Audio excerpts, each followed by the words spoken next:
This week, we're talking about love. So we decided it would be a fun idea to head to the streets and see what people think about that word. We're going to ask some questions, and I'm excited to hear what people have to say. Well, I'm here with Ellie and Ryan, so I'm going to ask you guys a couple questions, and I just want you to say the first thing that comes to your mind, all right? All right, what do you think of when you hear the word Starbucks? Coffee. Coffee. Coffee. What do you think of when you hear the word pumpkin spice? Fall. I don't use it. You don't like pumpkin spice? There you go. That's common, right? Awesome. All right, what do you think of when you hear the word love? I don't know. 60 plus years of marriage. 60 plus years of marriage. That's awesome. So what is your guys' secret on how to stay in love for that long? Being able to compromise. That's good. We're friends. Friends. Yeah. That's good. I like him, but I don't just love him. I like him. So make sure you guys marry somebody you like, right? Well, I'm going to need they're going to need some counseling, I believe, a little bit. I'm not sure. I hope they're not here. I love you. I'm just kidding. That would be bad. That would be so bad. They're here and I said that. That's so good. Actually, you just met. Just throwing it out there kind of thing. Love has come to town, if you haven't been paying attention. But it is here. And so we're going to do some more love this week, talking today. Today is going to be about truth, though. Truth in love, which is the hardest thing. And when I say that, it's almost like saying, okay, I have permission to speak my mind. No, not really. You don't. That's not what I'm saying. We'll talk about that. The other thing is there's a movie, and I can't remember the name of the movie. It says, You Can't Handle the Truth. Remember that? I don't know what it is, but it was good. But the thing is, can you handle the truth is going to be something you're going to have to think about as we walk through this. We're going to I think there's people in our life that we really need to say, this is what's really happening to you. This is what's really going on. But you need to figure that out, how that works. You know, we're going to talk about a surface relationship or a deep relationship. We're going to think about that as we walk into this because it really does matter how you want to do this. So we know that love has come to town, and we've been talking about, let me bring you up to where we are. We've been talking about noisemakers, and the Apostle Paul, who wrote half the New Testament, if you didn't know, he was one talking about this. He said that most of the church is just a bunch of noise. He called it basically a gong show. Because what was happening, we would say things like, we love you, we care about you, but then we wouldn't do anything about it. So that's something we are changing. And so we're going to have ideas for you. We've already got a table out in the back for you to actually sign up and do some stuff. But you can actually care on your own, if you would like, without our ideas. You can just care. How about that? He said, so you didn't say I love you without something happening. So are you just a gong show? So we have to think about that. And then we had the VDPs, which we call basically the very draining people in our life. And we tried to figure out how to handle them. Some of you handled it like this. Some of you just I ignored them. I don't hang around them. I can't deal with them, that kind of thing. Some of you live with them, and you have to figure that out. We're going to talk about that, how you deal with that a little bit today. So we just kind of got through that because, everybody needs friends. You need people in your life. You really do. My wife and I, as we gotten older, we have realized we don't have as many friends as we used to. We have quality rather than quantity because you learn, deep friendships and things and people you can trust. And the younger you are, you may have when you're a kid, everybody's your friend. So that's kind of the way it works. But we've learned how to deal with people as you get older, especially the draining people. Sometimes they can be in your life, sometimes they cannot. And then Craig comes along last week, and he says this about the neighbor. He says, a good neighbor is one who, think about this, sees a need and meets it. I think in that line, sees a need, I think that's where we kind of mess up. We just aren't paying attention anymore to what's happening. Now, I know we're in a recession. I know everything costs more. There's things happening. There's people struggling. So there's plenty of need that you may could do something about. He said, you know the price and you pay it. That's a big deal, understanding what you're getting into. Again, as we walk in, is these service relationships that we're talking about, or these deep relationships? Because it does make a difference on how we deal with things and what we do.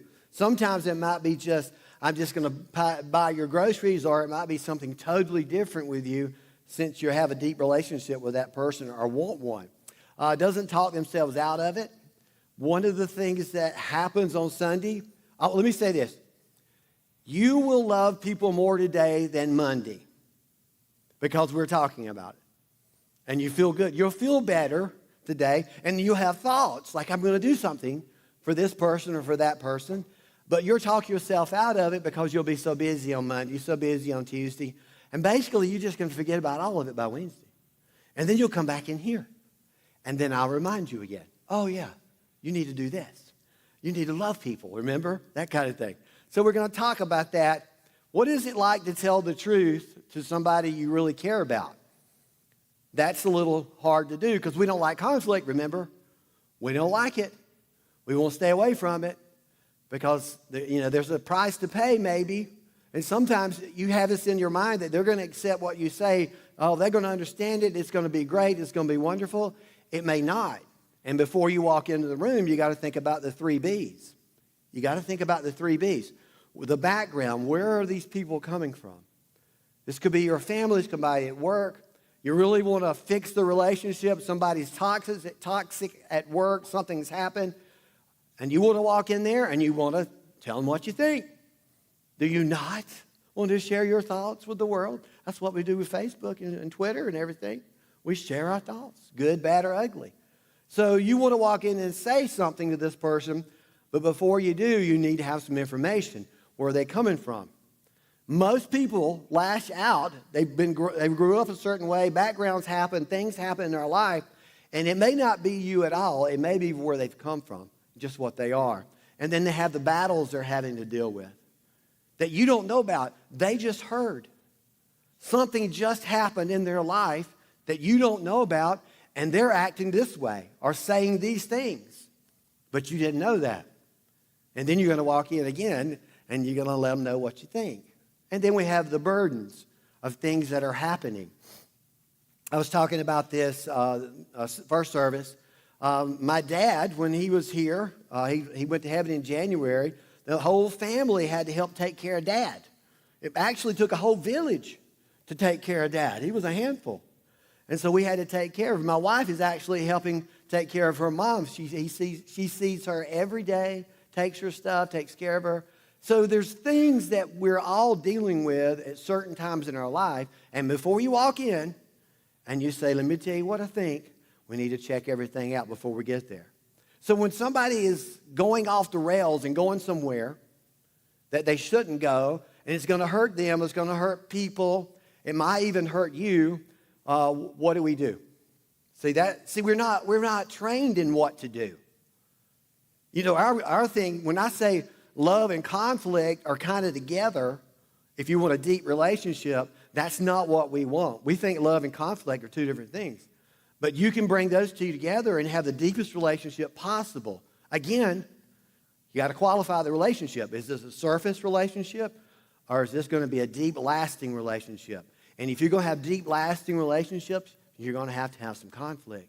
And Jesus actually, he fixed the conflict sometimes, and sometimes he created conflict so that people could change their life. So you think you're right. They think they're right. So how do we tell the truth? What do I need to know before I walk into this? What do I do? And so I don't know if y'all remember the show To Tell the Truth. If you remember that, you're old as I am. And so everybody was basically lying except for one person. And then they had to figure out who the guy or the girl was that was telling the truth. This is not the same thing. We're walking in with an emotional attachment to this. We're walking in, we're going to speak the truth, and the Bible will say this. We're going to speak the truth in love. That's going to be a little different than speaking your mind because you have to figure out what you need, what's going on. So what do you want out of this? We'll talk about that. You know, what do you want to happen? How do you tell the truth in love? My wife and I, we live in a log home, by the way, if you didn't know. We actually got to build it. Believe it or not, we put the logs together, we screwed them all together. We put windows in and floors in. I recommend never doing that. Never, ever. We survived it. Everything worked out. And so now it's 21 years old. I hope I got that right.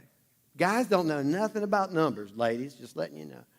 So somewhere in that area, we're in that time frame. So things are kind of like need to be fixed. Y'all ready for this?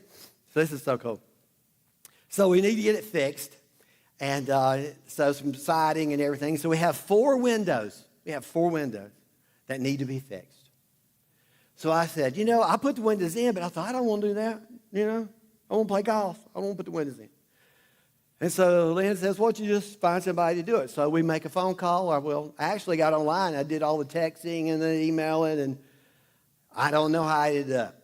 Somehow this old man figured it out, and they called me. And they said, yeah, we're going to come out on Friday, and we need an hour and a half. I went, wow. I'm like, this is 4 windows. I mean, I'm thinking in my mind, I'm like, we not even have to go in the house. These are the windows. How much is it to fix those windows? Put new ones in. That's what I'm thinking. So when he gets there, he looks at everything, makes all these notes, and then all of a sudden he comes to the front door and he's carrying all kinds of stuff. I'm like, wow, this is going to be good. He comes in, he carries all this stuff with him. He's got windows cut in half. He's got a heat lamp. He's got a digital something. It's incredible. This guy is great, by the way. He's the best salesman. He was so good. And I just need 4 windows. So Lynn comes in, my wife comes in, and she sits down with her coffee and says, oh, well, I can tell in her mind, this is going to be something. So he does his presentation. Then he tells me how much other windows cost and all that. I know what you're waiting on is what I'm waiting on. That's what I'm waiting on. So then he says this, and we'll be done. He says, you pick the best month. You buy 2 windows, you get 2 free. I'm waiting. Now, that's a good deal right there. That's a good deal. So finally it comes down to, after all that, how much are they? We can put those windows in for you next week for $6,000. Did y'all do the same thing I just did? I was like, what? I was trying to, it's 4 windows. Okay, so what? I got 2 free. So it's $12,000. I'm spitting everywhere. It's $12,000. And he said, what do we have to do to put those windows in your house? I said, it's not going to happen. I said, we're in sticker shock right now. And my wife jumps in to save the day. She says, we just been out of windows a little while. We haven't been into windows at all in like 20 years, so we didn't know how much they cost. Now, my wife guessed it was $800. And I was like, so now I have to tell the truth. Right? What's the truth? Did you do a good job? Yes. Is it a wonderful presentation? Are the windows the best thing I've ever seen? Absolutely. What's the truth? I can't pay $6,000 for 4 windows. So I'm going to do them myself. So that was easy because that was an easy truth because that was about my pocketbook and I can't afford that anyway. Some of you are thinking, that's a pretty good deal. You don't live where I lived in. So I don't know. So we had to figure out what is the best way when somebody's off the rails or going sideways, and how do you bring them in? Because you can see it, can't you? Sometimes you can look out there and you can see these people that are going off the rails. Sometimes you can't do nothing about it. You can't say the right thing, do the right thing. But what do you do if you know they're going to be hurting themselves? They're hurting you. They're hurting other people. Somehow we got to get in there, and nobody's ever told us how to do it. Jesus did it a lot. He solved it, and he created it. And so we have to figure out what's the best way to do that. Now, I'll say this. If there is a rating on a message rating, this is going to be for mature people. Before you think I give you permission to go in and blast somebody and beat them down with your words, that's not what we're doing. We're not doing those things. So here's what Paul said. The Apostle Paul wrote half the New Testament, and he had problems. Now, he had problems with the church because there were people in it. You notice what I'm saying? So he had all these problems. He said, here's what he said to begin with. He said, instead, we will speak the truth in love. So they're having all kinds of issues, and I'm going to tell you what I think you need to do. Because I care. See, there's something different here. This is not a surface thing, but this is something I care. I speak the truth in love, growing in every way more and more like Christ. Like Christ, who is the head of his body, the church. Now, we're going to become more, let me tell you this. We're supposed to love like Christ. And I'll tell you right now, we just can't do it.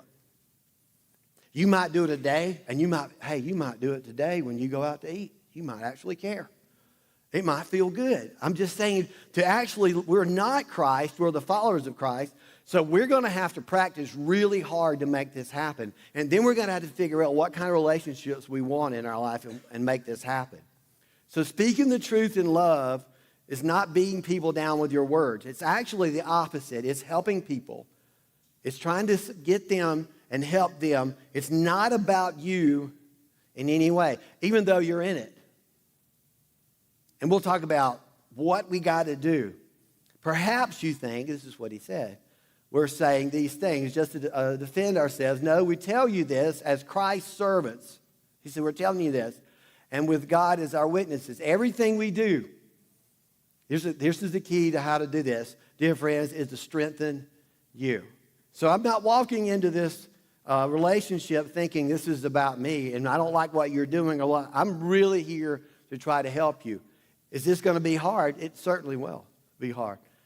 The problem, again, is we're not like Jesus Christ. We try to be like him. We're not him.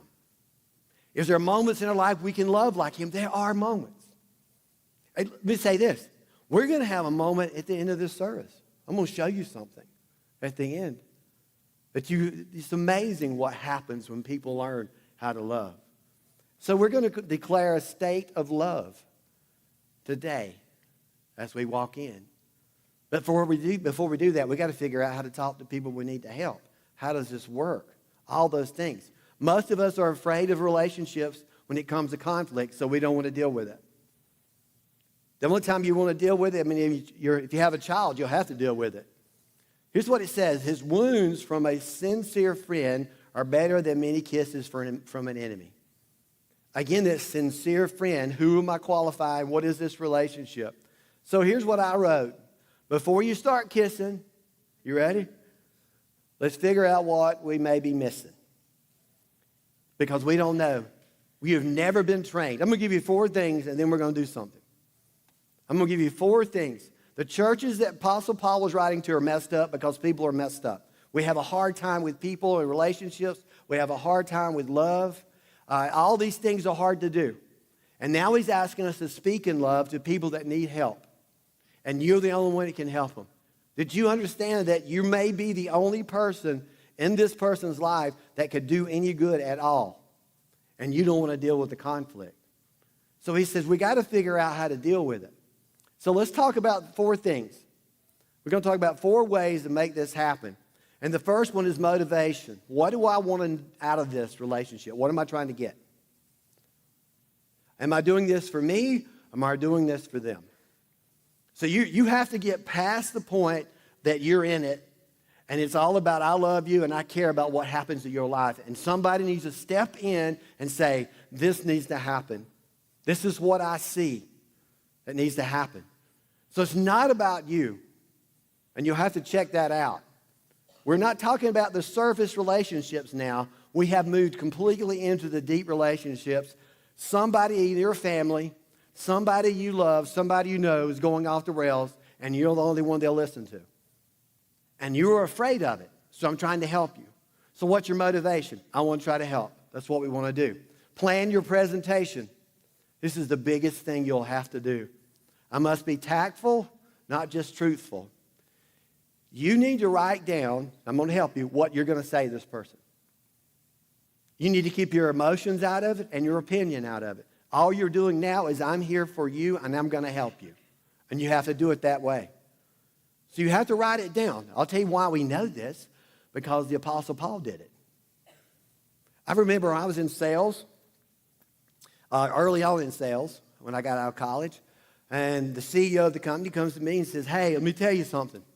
Mr. Eddie, that's what he called me. He said, Mr. Eddie, he said, I want you to know that you're doing really good in sales.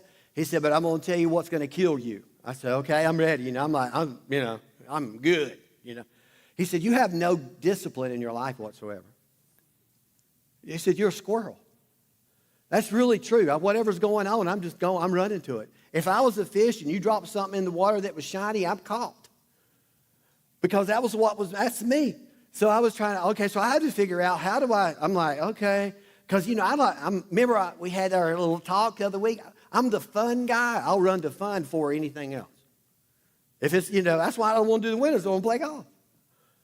He said, I would run to that. But he said, he was so honest, you just don't have any discipline in your life, and you only go so far if you don't fix that.